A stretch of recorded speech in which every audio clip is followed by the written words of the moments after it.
آج کی اس نشست کے ہمارے ساتھ کون ہے؟ جی السلام علیکم. وعلیکم السلام فیصل بھائی، میرا نام شیخ محمد عثمان ہے جی اور میرا تعلق میرا والی سے ہے جی اور میں ایک اوورسیز پاکستانی دبئی میں مقیم. جی جی میرا کوشچن جو خان صاحب سے ہے وہ ریگارڈنگ اوورسیز پاکستانی ہونے کے ناطے سے ایک فلسطینین ایشو سے ہے کہ 7 مئی کو اسرائیلی فوج نے مسجد اقصی میں مسلمانوں کے اوپر اور فلسطینیوں کے اوپر حملہ کیا اور وہ جو کہ بہت ہی افسوسناک واقعہ تھا. اس کے اوپر ہم کب we'll take 1 step forward from the P M as, کیونکہ وہ ہمارے پرائم منسٹر ہیں اور ٹرکل ڈاؤن افیکٹ ہوگا. ہم کب صرف برے کو برا کہنے سے ہی اس پہ ہی گزارا کریں گے، اس سے 1 اسٹیپ فارورڈ ہوگی. اور میرا دوسرا کوشچن یہ ہے کہ revival of agriculture graduate scheme. میں as an agrarian agriculture graduate آج سے قریباً 5 سے 7 سال پہلے ایک اسکیم اناؤنس ہوئی تھی فار ایگریکلچر گریجویٹ، جس میں 12.5 کلے اور 25 کلے زمین الاٹ کی گئی تھی ایگریکلچر گریجویٹ کو، جو کہ اسکیم نہیں چل سکی اور ختم ہو گئی. اگر ہم گرین ریولوشن اور ریوائول آف ایگریکلچر لانا چاہتے ہیں as per the vision of Khan صاحب، تو اس اسکیم کا بہت ہیلپ فل ہوگا. اور ایک اور ریکویسٹ ہے کہ ایگریکلچرل پروفیشنل کو آپ منسٹر آف ایگریکلچر لگا کے دیکھیں. صحیح ہے جی، بہت بہت شکریہ. آخری سوال اس لیے میں اس کا بھی جواب دیتا ہوں. سب سے پہلے کہ جو فلسطینیوں پہ ظلم کیا ہے اسرائیل نے، اور وہ بھی اس رات پہ 27ویں رات پہ اور مسجد الاقصی پہ، میں نے تو اس کی مذمت کی ہے، لیکن میں نے شاہ محمود قریشی کو اپنے فارن منسٹر کو کہا ہے کہ وہ ترکی کے فارن منسٹر سے بھی امیجیٹلی بات کریں، سعودی عربیہ کے فارن منسٹر سے بات کریں. میں نے پرنس محمد بن سلطان سے خود ہم نے جو باتیں کی تھی اسلام فوبیا کے اوپر، کہ جس طرح اسلام کے خلاف آپ جو اوورسیز پاکستانیز ہیں وہ زیادہ جانتے ہیں کہ یہ پورا ایک اوورسیز پاکستانیز کے خلاف پاکستانی یعنی مسلمانوں کے خلاف یہ جو کیمپین چل رہی ہے اسلام فوبیا کی، اس پہ بھی ہم نے اکٹھی بات کی کہ ہمیں ایک سب کو مل کے اس کا مقابلہ کرنا چاہیے. ایک ملک کچھ نہیں کر سکتا، ہم ایک جو بھی کریں گے نا وہ ایک ملک کو اہمیت نہیں دیتے، لیکن اگر ہم مسلمان ملک مل کے کریں گے اس کا زیادہ امپیکٹ پڑے گا. وہی ہم کوشش کر رہے ہیں کہ یہ جو اسرائیل نے ظلم کیا فلسطینیوں پہ، پہلے تو اس کے اوپر کریں اور پھر اوور آل اسلام فوبیا کو لیں. ایگریکلچر کی بات کی آپ نے، سب سے زیادہ پوٹینشیل پاکستان کا ایگریکلچر میں. ہم اب ایگریکلچر کے اندر جو اپنی زرعی اصلاحات ہیں، میں آپ سب کو بتانا چاہتا ہوں کہ ہم نے اس کے اوپر زبردست کام کیا. ہم اب آپ کے سامنے ہر 2 ہفتے کے بعد ایک نئی اصلاحات لے کے آئیں گے. ایک تو کسان کارڈ ہے جو کہ ایک چھوٹے کسان کی مدد کرے گا. دیکھیں ہمارا تقریباً 65% جو کسان ہے نا اس کی 5 ایکڑ سے کم زمین ہے، اور چائنا نے غربت کم کرنے کے لیے اس چھوٹے کسانوں کو ان کی مدد کی تھی. یہ خود نہیں کچھ کر سکیں گے، ان کے پاس پیسے نہیں ہیں، کیپٹل نہیں ہے. ایک تو کسان کارڈ ہم لے کے آئے ان کے لیے. اس کے علاوہ اب ہم ان کو نئی ٹیکنیکس کے لیے پورا ایک ورک فورس، لیکن وہ ہم پرائیویٹ سیکٹر سے لیں گے تاکہ ان کو نئی ٹیکنیکس بتائی جائے. پھر سیڈ ڈیولپمنٹ کے لیے ہم اب پورا کام کر رہے ہیں، اپنی ریسرچ انسٹیٹیوٹس ٹھیک کر رہے ہیں، چائنا سے علیحدہ مدد دے رہے ہیں.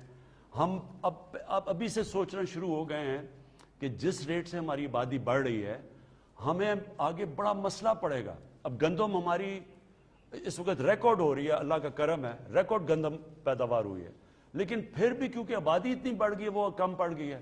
10 سال پہلے ہم نے ابھی ایکسپورٹ کرنی شروع کر دینی تھی، لیکن 10 سال میں ہماری آبادی اتنی بڑھ گئی ہے کہ ہمیں ابھی بھی امپورٹ کرنی پڑی ہے. لہٰذا ایک پورا اب ہم لانگ ٹرم پلان بنا رہے ہیں. پہلی دفعہ پاکستان میں لانگ ٹرم پلان کہ ہم نے کیسے اپنے قوم کے لیے اناج پورا کرنا ہے، کیسے اپنی ییلڈز بڑھانی ہے. اور سب سے بڑی بات یہ ہے کہ جو دودھ ہے، زیادہ تر دودھ پاکستان کے اندر اس کے اندر ملاوٹ ہے، بلکہ کئی ایسی جگہ دودھ کے نام پہ جو بیچ رہے ہیں وہ دودھ ہی نہیں ہے. وہ ہم نے جو ریسرچ کی ہے، تو پہلے تو یہ ملاوٹ والا دودھ یہ سب سے بڑا ظلم ہے، کیونکہ بچے پیتے ہیں، اس میں پروٹین ہوتی ہے، یہ ہم بہت بڑا ظلم ہو رہا ہے. اس کے اوپر پہلے تو ٹیسٹنگ شروع ہو گئی ہے، پنجاب میں کئی جگہ کے اوپر ٹیسٹنگ شروع ہو گئی، پہلے تو یہ ہو گیا. لیکن ہم نے اب دوسری چیز یہ کرنی ہے کہ اپنی جو ہماری جو گائے اور بھینسیں ہیں ان کی پیداوار بڑھانی ہے. اب یہ سوچیں کہ گائے جو چائنا کے اندر ہیں، یورپ میں ہیں، ان کی 6 گنا زیادہ وہ دودھ دیتی ہیں. تو ہم نے فیصلہ کیا ہے کہ ہم اپنی گایوں کا اگر ہم دگنا بھی کرتے تو تب بھی ہمارے پاس کافی دودھ ہوتا جاتا ہے. 6 گنا تو دور کی بات ہے. اس کے لیے ہم نے پورا پلان بنایا ہوا ہے کہ ان کی جینز ٹھیک کرنی ہے. باہر سے امپورٹ کریں گے سپرم تاکہ ہم اپنی گائز میں انسیمنیٹ کریں تاکہ ان کی پیداوار بڑھے. اس کا ہم نے پورا پلان بنایا ہوا ہے اور دودھ خالص دیں اپنے لوگوں کو. تو یہ بھی انشاءاللہ آپ کے سامنے لے کے آؤں گا. لیکن جو میں آخر میں اپنی قوم سے کہنا چاہتا ہوں، دیکھیں یہ اپنے ذہن میں ڈال لیں کہ 2 چیزیں ہیں جو اس قوم کو اٹھائیں گی. وہ 2 چیزیں ہیں جو کہ ہمارے نبی صلی اللہ علیہ وسلم نے مدینہ کی ریاست کی بنیاد رکھی تھی اس پہ. ایک تھی قانون کی بالادستی جو میں نے شروع کیا تھا اپنی، کہ طاقتور کو جب تک ہم قانون کے نیچے نہیں لے کے آئیں گے یہ ملک جو مرضی ہم کر لیں یہ آگے نہیں بڑھے گا. یہ شوگر مافیا جیسے لوگ بیٹھے ہوئے ہیں، جب تک ان کے اوپر ہم کاروائی نہیں کریں گے، اور ہر جگہ مافیاز بیٹھے ہوئے ہیں، ہر ادارے کے اندر مافیاز بیٹھے ہوئے جو چینج نہیں آنے دیتے کیونکہ وہ کرپٹ سسٹم سے فائدہ اٹھا رہے ہیں. تو قانون ہوتا ہے تو کرپشن ختم ہوتی ہے. پہلے کرپشن ختم ہوتی ہے اور پھر قانون نہیں آتا. پہلے قانون کی بالادستی ہوتی ہے. جب آپ طاقتور کو قانون کے نیچے لے کے آتے ہیں تو کرپشن ختم ہوتی ہے. جب آپ طاقتور کو قانون کے نیچے لے کے آتے ہیں تو ذخیرہ اندوزی ختم ہوتی ہے اور چیزیں سستی ہوتی ہیں. جب آپ طاقتور کو قانون کے نیچے لے کے آتے ہیں اور ایک سا سب کو قانون میں، تو میرٹ آ جاتی ہے سوسائٹی میں اور وہ قوم اٹھ جاتی ہے. اس لیے کوئی آج مجھے دنیا میں ایک قوم بتا دیں جدھر قانون کی بالادستی نہیں اور وہ خوشحال ہے. ایک قوم بتا دیں. اور ایک مجھے قوم بتا دیں جدھر کی قانون کی بالادستی ہے اور وہاں غربت ہے. ایک قوم بتا دیں. سب سے پہلے جو نبی صلی اللہ علیہ وسلم نے مدینہ میں خوشحالی بھی آئی. مدینہ کی ریاست میں ایک ایسا وقت آیا کہ زکوٰۃ لینے والا کوئی نہیں تھا، لیکن پہلے قانون کی بالادستی قائم کی جس کی جنگ لڑی جا رہی ہے، جو ہے تحریک انصاف کی جنگ ہے. یہ تحریک ہے، یہ مسلسل ایک جہاد ہے. اور دوسرا ایک فلاحی ریاست. اور یہ بہت ضروری ہے کہ ہم اپنے نیچے جو نچلا طبقہ ہے اس کو اوپر اٹھائیں. ایک تو قانون جب آپ میرٹ لے آتے ہیں تو وہ اوپر آ جاتا ہے. دوسرا ان کے لیے اسپیشل پیکیجز احساس پہ ہم انشاءاللہ اسپیشل پیکیج، کسان کارڈ اسپیشل پیکیج آ رہا ہے. پھر ہیلتھ کارڈ جو انشاءاللہ اس ملک میں سارا ہیلتھ سیکٹر میں انقلاب لے کے آئے گا، وہ ہے ہیلتھ کارڈ. ہر گھرانے، ہر غریب گھرانے کے اوپر پنجاب میں سال کے اینڈ میں، پختونخوا میں آ چکا ہے، ہر گھرانے کے پاس اب ہیلتھ انشورنس ہے تاکہ ان کو فکر نہ ہو کہ اگر گھر میں کوئی بیماری ہوتی ہے اور پیسے نہیں ہیں وہ اپنا علاج کروا سکے. اس سے سارے پرائیویٹ سیکٹر آئے گا. ہمارے غریب علاقوں کے اندر اب پرائیویٹ سیکٹر ہسپتال بنائے گا. ہم پرائیویٹ سیکٹر کی مدد کریں گے. ایک پورا ہاسپٹل کا جال بچ جائے گا. آپ دیکھتے رہیں گے کہ ہیلتھ کارڈ کی وجہ سے ایک صحت کا انقلاب آئے گا. اور یہ سب سے زیادہ ضروری ہے کہ ہم لوگوں کی مدد کریں. اور اس کے بعد انشاءاللہ جو ہمارے بڑے بڑے پروجیکٹس ہیں، 2 ڈیمز بنا رہے ہیں ہم. 50 سال کے بعد پاکستان میں ڈیمز بن رہی ہیں.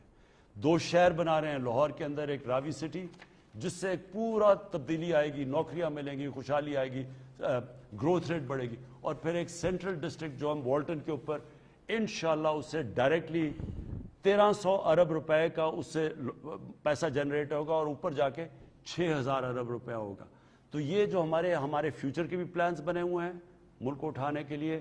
اور ابھی جو ہم کوشش کر رہے ہیں کہ انشاءاللہ اس بجٹ تک پورا زور لگائیں کہ ہم اپنی قیمتیں کنٹرول کریں اور کسی طرح اپنی اکانومی کو گروتھ کریں، جس کی وجہ سے ایک نیا فائنانس منسٹر میں لے کے آؤں. ابھی میں آپ سب کو ختم کرنے سے پہلے پھر سے تاکید کرتا ہوں کہ احتیاط کریں پوری طرح.